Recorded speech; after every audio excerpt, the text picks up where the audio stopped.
आपसे दिल की परीक्षा के बारे में बात करना चाहती हूँ। यदि आपको लगे कि आपको दिल की कोई समस्या है, आप शर्त या जांच करवाने जाएंगे। दिलचस्प बात यह है कि परमेश्वर हमारे दिलों को जांचते हैं। क्या आपके साथ कभी अजीब परेशान या निराश करने वाली बातें होती हैं और आप सोचते हैं ये क्या है मेरे साथ ऐसा क्यों हो रहा है? ये एक परीक्षा है। यदि आप इन परीक्षाओं में पास होना सीखेंगे तब आप परमेश्वर के साथ अपने सफर को कहीं जल्दी पूरा करेंगे। परंतु यदि आप उन परीक्षाओं में सफल नहीं होंगे तो शुभ समाचार यह है कि परमेश्वर के स्कूल में आप फेल नहीं होते। आपको वहीं परीक्षा देनी पड़ती है। मैं बता सकती हूँ कि आप में से कई मेरी बातों में छिपी भावना समझ जाएंगे। आपको नई शांति प्राप्त होगी जो आपको ऐसी तेजी से तरक्की करवाएगी कि आप विश्वास नहीं कर पाएंगे। हम परमेश्वर के साथ झगड़ नहीं सकते जब वे हमारे जीवन में आकर हमारी परीक्षा लेने का निर्णय लेते हैं। भजन संहिता 7 और 9 की तरफ देखते हैं। भला हो कि दुष्टों की बुराई का अंत हो जाए, परंतु धर्म जो नैतिक और तेरे साथ सहमत है कि तू स्थिर कर, क्योंकि धर्मी परमेश्वर मन और मर्म का ज्ञाता है। परमेश्वर हमें आजमाते हैं, हमें परखते हैं, वे हमें प्रलोभन नहीं देते। मैं चाहती हूं कि आप फर्क जान लें। परमेश्वर किसी को प्रलोभन नहीं देते, शैतान देता है, परंतु परमेश्वर हमें आजमाते हैं, परखते हैं और इसमें कुछ गलत नहीं होता। हम किसी को कैसे परखते हैं? उस पर दबाव डालकर, उससे वे करवा कर, जो कर सकने का वो दावा करता है, उससे वो प्रकट करने की मांग करके जो जानने का वो दावा करता है। मुझे विश्वास है कि आपके घरों में फर्नीचर होगा, वहां कुर्सियां होंगी, वहां बेड होंगे और रसोई की कुर्सियां और कई भिन्न सोफे और बैठने के लिए अन्य सामान होगा। मैं शर्तिया कह सकती हूँ कि आप में से एक ने भी वे कुर्सी या गद्दे या उनमें से कोई सोफा उस पर बैठे बगैर नहीं खरीदा होगा। आप क्या कर रहे थे? आप उसे जांच रहे थे। आप सुपरमार्केट जाते हैं या आप फर्नीचर की दुकान पर जाते हैं और कोई कहता है ये कुर्सी दुकान की सबसे आरामदेह कुर्सी है। आप सबसे पहले उस पर बैठकर देखते हैं। इसी में समझदारी है। आप उसे आजमाते हैं ये देखने के लिए कि वो कैसी है।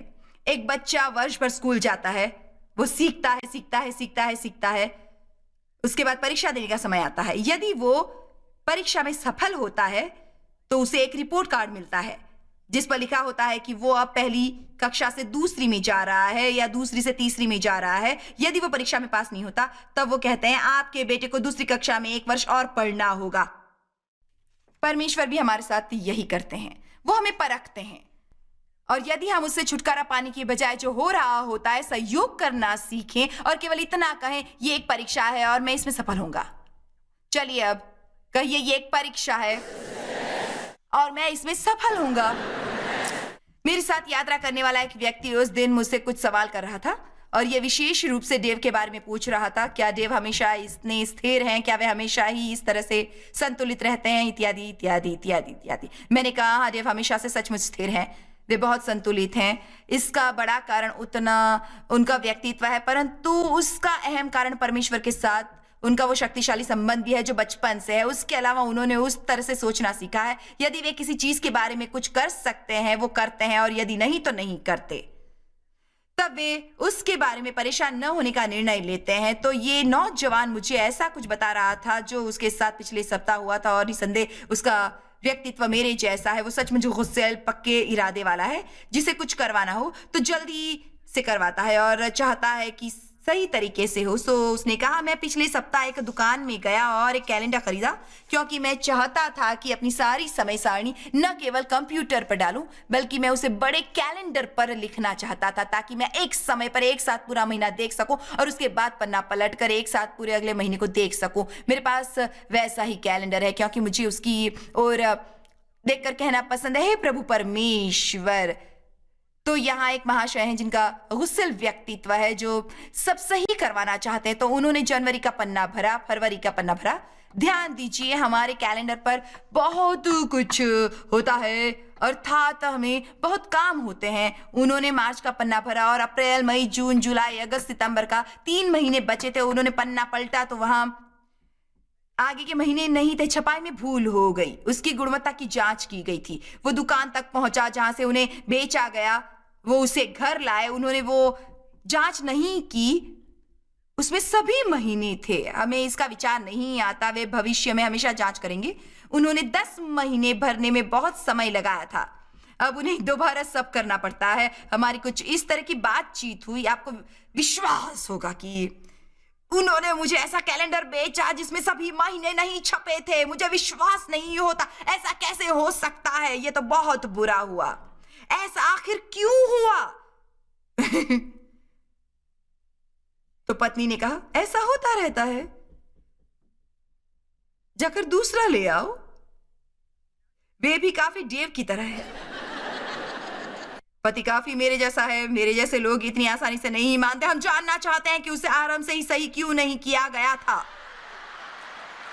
Come on. पर वे लोग, ऐसा होता ही रहता है। इसी कारण डेव और मेरे जैसे लोगों का विवाह होता है, और उसके और उसकी पत्नी जैसे लोगों का विवाह होता है, क्योंकि मैं कई बार उनमें एक उत्साह जगाती हूं, और जब मैं बहुत क्रोधित होती हूं वे मुझे शांत करते हैं। इसलिए हमें संतुलन होता है। परंतु मैंने ऐसे उस नौजवान से कहा, मैंने उसे अगले स्तर पर ले जाने के लिए कहा, मैं बता सकती हूं ऐसा क्यों हुआ। मैंने कहा, वैसा होने का कारण वो प्रक्रिया थी जो तुम्हारी उसके प्रति थी। मैंने कहा, परमेश्वर ने तुम्हारी परीक्षा के लिए अपना प्रबंध किया था ताकि तुम देख सकते तुम में अभी भी क्या है, ताकि तुम प्रार्थना करना आरंभ कर सकते। परमेश्वर ने उसके लिए मदद मांग सकते थे, जैसा कि उसने आरंभ कर दिया है। जब परमेश्वर हमें परखते हैं वो हमारे लिए बहुत अच्छा होता है। यदि आप इसी वक्त मेरी गणित की परीक्षा लेंगे, आप शीघ्र जान लेंगे मैं क्या जानती हूं और क्या नहीं जानती हूं। यदि आप मेरी अंग्रेजी की परीक्षा लेंगी, आप तुरंत जान लेंगे मैं क्या जानती हूं और मैं क्या नहीं जानती।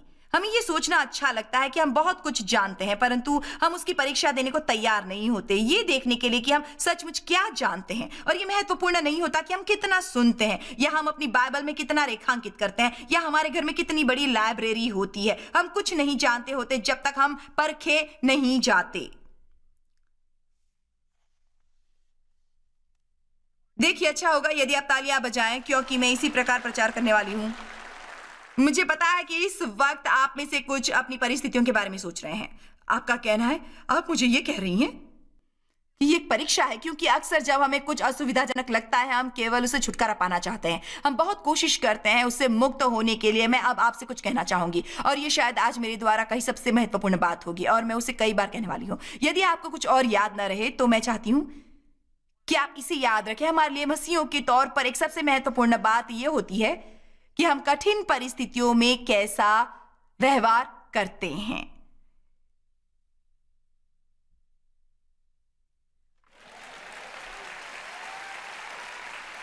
याद रखिए कि आपने आज सुबह मुझसे बहुत मेहनत करवाई थी।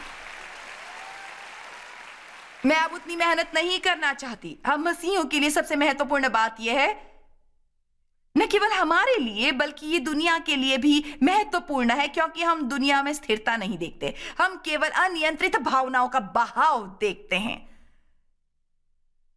परंतु स्थिरता आकर्षक होती है। उन चीजों में से एक जिसने मुझे डेव की ओर आकर्षित किया कि उनकी स्थिरता, वो उनके द्वारा मुझे दिया गया सबसे बढ़िया उपहार है, क्योंकि मैं एक पागल खाने जैसे घर में बड़ी हुई जहां बिल्कुल स्थिरता नहीं थी। मैं नहीं जानती थी शांति क्या होती है। जब मेरा उनसे विवाह हुआ मैंने कभी शांति का उदाहरण नहीं देखा था। मैंने किसी शांत व्यक्ति को नहीं देखा था। वे न केवल मेरे साथ बात करते थे अपने मसीह विश्वास के बारे में, और मैं उनके साथ गिरजे भी गई, उन्होंने बल्कि मेरे सामने स्थिरता का आदर्श पेश किया। उन्होंने अपनी प्रेम चाल में निरंतर स्थिर रहने का उदाहरण पेश किया। मैं चाहे जो भी करती होती, डेव एक से रहते थे। परंतु मैं वैसी नहीं थी, मैं इतनी परिपक्व मसीही नहीं थी। मैं उन दिनों हमेशा परिस्थितियों के अनुसार डावाडोल होती रहती थी। मैं प्रसन्न रहती जब मेरी परिस्थितियां अच्छी होती, निराश जब वे बुरी होती। मैं हर वक्त ऊपर नीचे होती रहती, ऊपर नीचे, ऊपर नीचे, ऊपर नीचे, ऊपर नीचे, ऊपर नीचे। क्या कोई मेरी बात समझ रहा है?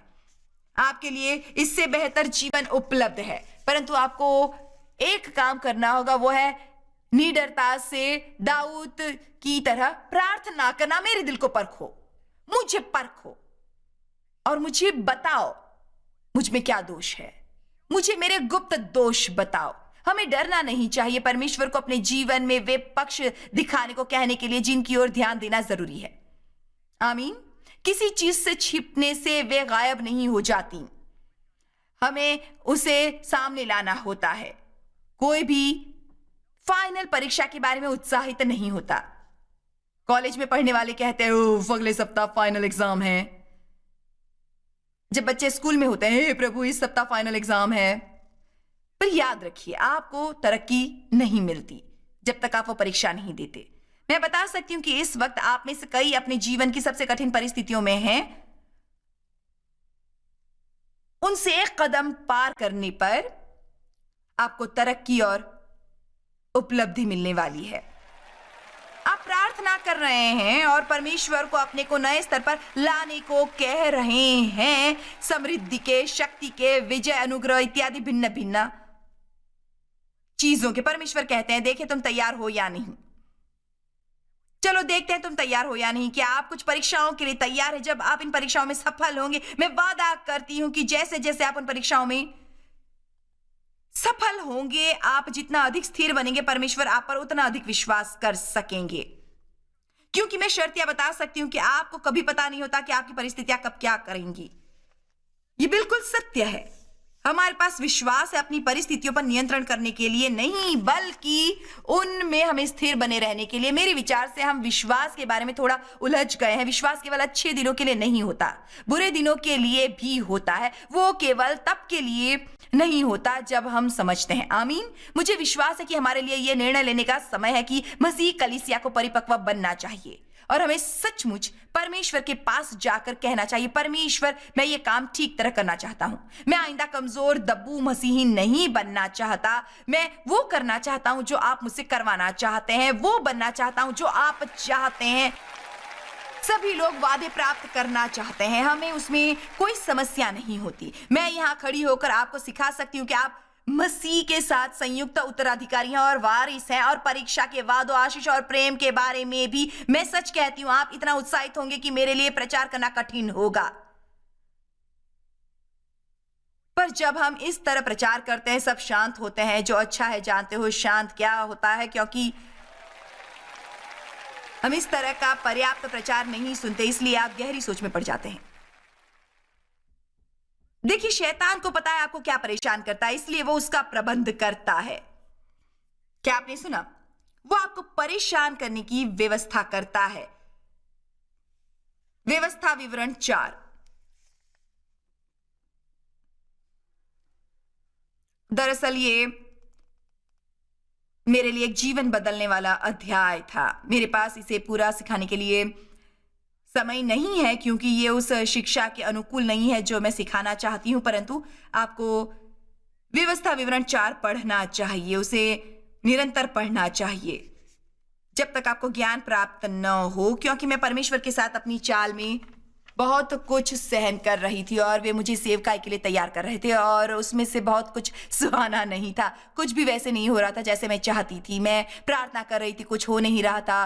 मैं लगातार हताश हो रही थी, कुछ समझ नहीं आ रहा था, बिल्कुल नहीं आ रहा था परमेश्वर आप आखिर कर क्या रहे हैं। और व्यवस्था विवरण 4:2 में उन्होंने इजराइलियों से कहा, दृढ़ निश्चय से स्मरण रख कि तेरा परमेश्वर यहोवा उन 40 वर्षों में तुझे सारे जंगल के मार्गों में से इसलिए ले आया है 40 वर्ष जंगल में। परंतु दिलचस्प बात यह है कि एक 11 दिन का सफर था। जहां से वे मिस्र से निकले थे वहां से वादे के देश की सीमा तक 11 दिन लगते थे, परंतु उन्हें वहां पहुंचने में 40 वर्ष लगे। मैं बता सकती हूं कि हम में से कई अपनी यात्रा को उससे लंबा बना रहे हैं जितनी वो होनी चाहिए। केवल इसलिए कि हम परीक्षा के बारे में जानते और समझते नहीं हैं। हम समझते नहीं कि कितना महत्वपूर्ण होता है वफादार रहना और स्थिर रहना और अटल रहना। हम जंगल में अपने मुंह के शब्दों के महत्व को नहीं समझ पाते। ये सच है क्योंकि हमारे मुंह से वही निकलता है जो हमारे दिल में होता है। जब मैंने कई वर्षों पहले इसका अध्ययन करना आरंभ किया था, परमेश्वर ने मुझे एक श्रृंखला दी थी। मुझे पता नहीं कि वो अब हमारे पास है या नहीं। वो लोगों की गलत मानसिकता के बारे में थी और वास्तव में लोगों के दिलों के बुरे रुख होते हैं। हम इस सप्ताह उसी के बारे में बात कर रहे हैं। लोगों के दिलों के जो गलत रुख होते हैं वही उन्हें जंगल में रखते हैं, उससे कहीं अधिक जितना उन्हें वहां रहना पड़े, क्योंकि जंगल में परीक्षाएं होती हैं। वादे के देश जाते वक्त हमें परीक्षाओं में से सफल होना पड़ता है। उनका कहना है, मैं उन 40 वर्षों में तुझे जंगल के मार्ग से इसलिए ले आया हूं कि तू नम्र बने और तेरी परीक्षा करके ये जानू कि तेरे मन में क्या है और तू उसकी आज्ञाओं का पालन करेगा या नहीं। देखा यहां लिखा है ना, आपको पवित्र आत्मा की शक्ति की जरूरत नहीं होती सही व्यवहार करने के लिए, जब सब आपकी इच्छा अनुसार हो रहा होता है। उसमें कोई परीक्षा नहीं होती, परंतु हमें पवित्र आत्मा की शक्ति की जरूरत होती है ताकि हम शांत, आनंदित रहे और सही करना जारी रखें, अन्य लोगों के साथ प्रेम द्वारा चलते रहे, अच्छा इकरार करते रहे, भावनात्मक रूप से स्थिर बने रहें जब कुछ भी सही ना हो रहा हो।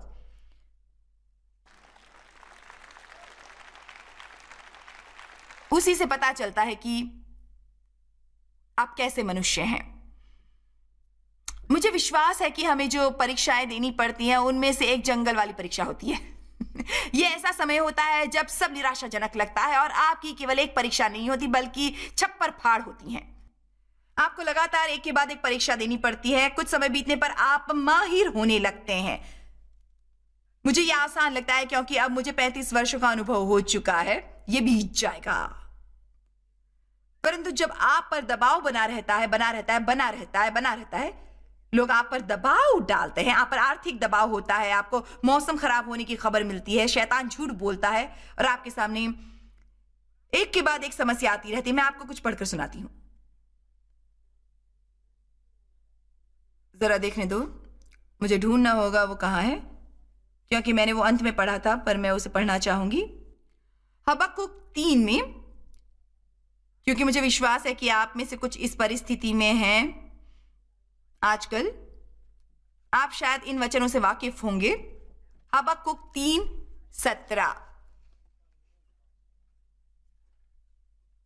चाहे अंजीर के वृक्षों में फूल न लगे और न दाखलताओं में फल लगे, जल पाए के वृक्ष में केवल धोखा पाया जाए और खेतों में अन्न न उपजे, भेड़शालाओं में भेड़ बकरियां न रहें और न थानों में गाय बैल हो, तो भी मैं यहोवा के कारण आनंदित और मगन रहूंगा और अपने उद्धारकर्ता परमेश्वर के द्वारा अति प्रसन्न रहूंगा। चलिए इसे उस भाषा में कहते हैं, चाहे मेरी नौकरी छूट जाए और महंगाई दिन दुगनी रात चौगनी बढ़े,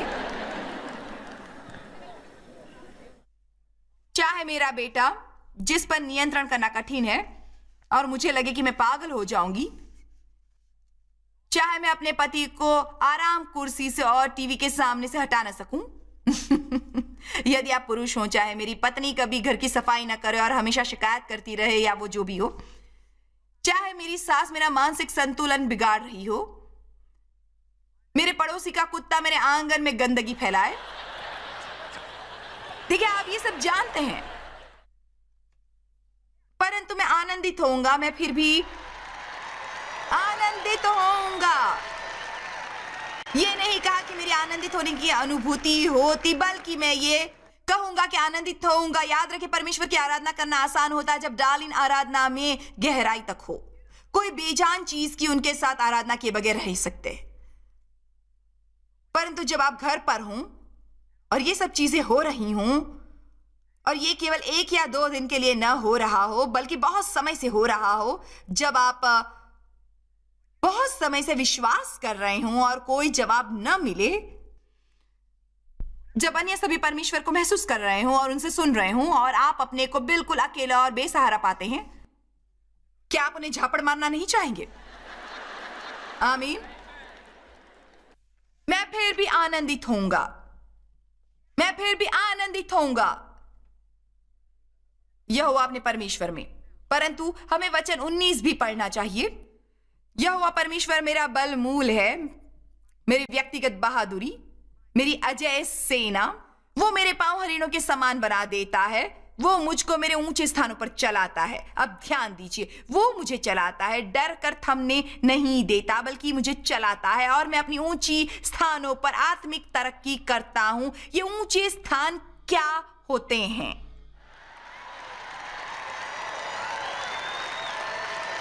क्या होते हैं ये ऊंचे स्थान? मुश्किलें, परेशानियां। यहां लगभग 10% ऐसे लोग हैं जिन्हें यह समझ आ रहा है। जीवन की कठिन परिस्थितियों को क्यों जीवन का ऊंचा स्थान समझा जाता है? क्योंकि एक बार उन परिस्थितियों में रहकर आप स्थिर रहते हैं, एक बार उन परिस्थितियों में रहकर आप परमेश्वर में आनंदित होते हैं, प्रेम द्वारा चलना और दूसरों की मदद करना जारी रखते हैं, अपने पर दया करने से इनकार करते हैं। एक बार उस अवस्था में पहुंचने पर शैतान कभी आपका कुछ नहीं बिगाड़ सकता। मुझे विश्वास है कि इस इमारत में और टीवी के दर्शकों में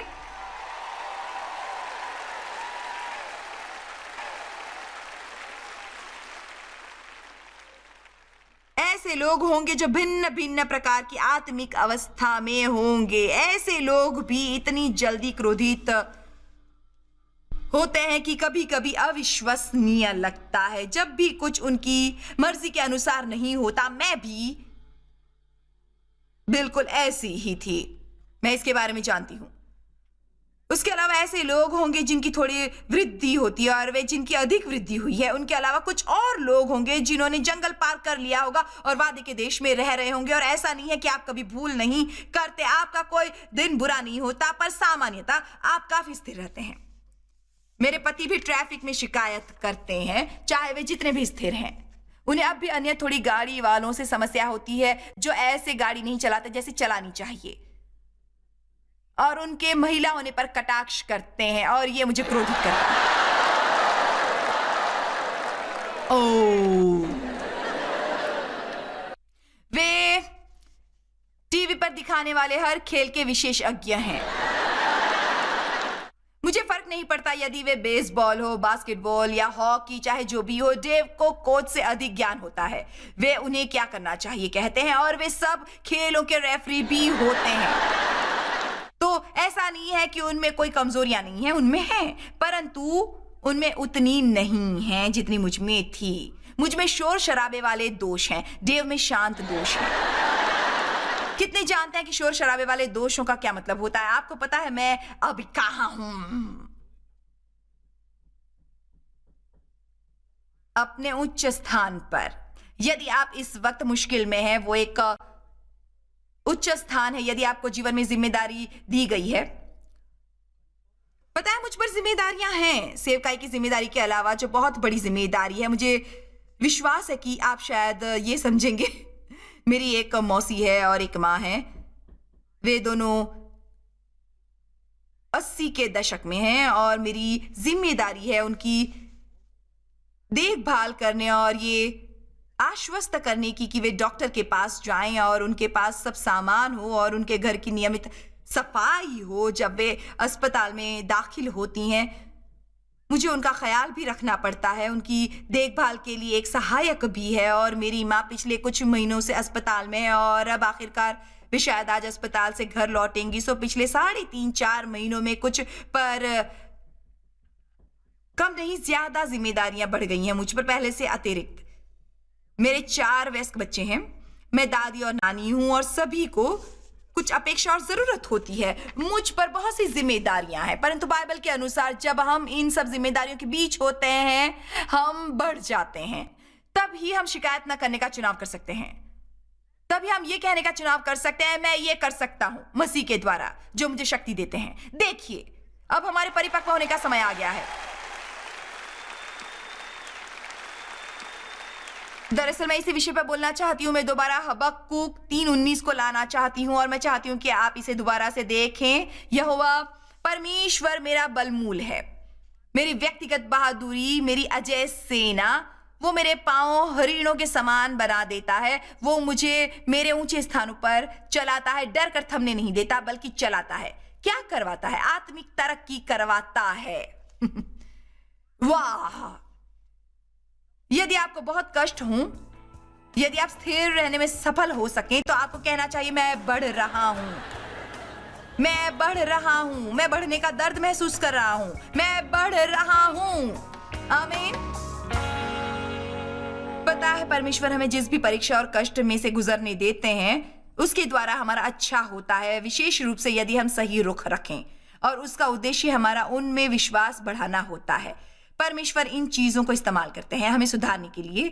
दबाव के इन मौकों पर हम कैसा व्यवहार करते हैं, वे सबसे महत्वपूर्ण बात होती है, और इस बात की सच्ची परीक्षा कि हम असफल होते हैं या सफल। इसलिए चाहे जैसी भी परीक्षा हो, आप कह सकते हैं मैं फिर भी आनंदित होऊंगा। आपकी शायद इच्छा नहीं होगी, परंतु आप विश्वास द्वारा ये मानकर कह सकते हैं कि चाहे जो भी हो, उसके द्वारा आपका अच्छा ही होगा। आप पर आज चाहे जो भी मुश्किलें आ रही हों, पर आपका अच्छा ही होगा। यदि आप अच्छा रुख रखेंगे, यदि आप परमेश्वर पर विश्वास करेंगे, उसके द्वारा आपका अच्छा ही होगा। तब मैं आपको साधनों का ये पैकेज देने को प्रोत्साहित हूँ, जो मुझे विश्वास है आपके लिए जीवन बदलने वाला साबित होगा।